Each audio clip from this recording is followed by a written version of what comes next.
Voilà. Il faut appuyer sur les deux boutons pour que la tige sorte. En relâchant, la tige rentre. Vous voyez à gauche de l'écran le circuit réellement câblé sur le banc et son schéma normalisé équivalent à droite de l'écran. Ici, c'est une commande un peu spéciale. Alors, c'est un vérin simplifié, à retour par ressort, mais la sortie, cette fois-ci, elle est faite par deux boutons. Donc, on emploie une cellule A. En anglais, on dit AND. Alors, la cellule A, et la voilà. Alors, voilà de près. Alors, comme vous voyez, c'est inscrit AND sur l'étiquette. Voilà son symbole. Et puis, les deux boutons poussoirs, les voici. Alors, un bouton 3-2 ici et un bouton 3-2 là. Là, c'est le distributeur 3-2 à commande pneumatique pour commander ce vérin au-dessus.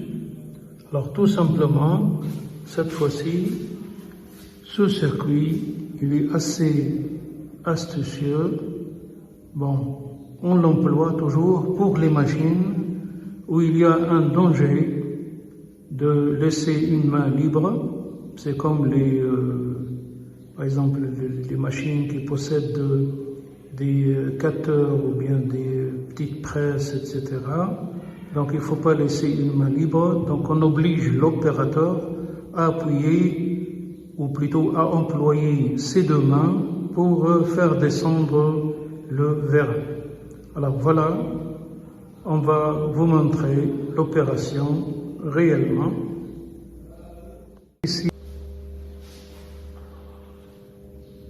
voilà, il faut appuyer sur les deux boutons pour que la tige sorte. En relâchant, la tige rentre. Alors maintenant, quand j'appuie sur l'un des boutons, le vérin ne sort pas. Voilà, j'appuie sur l'autre, ne sort pas. Quand j'appuie sur les deux et je relâche une main, ou plutôt un doigt, bien sûr ça sort parce qu'il s'agit d'une cellule E qui oblige à maintenir les deux mains actionnées pour que la tige soit en état de sortie. Merci de nous avoir suivis et n'oubliez pas de s'abonner à la chaîne.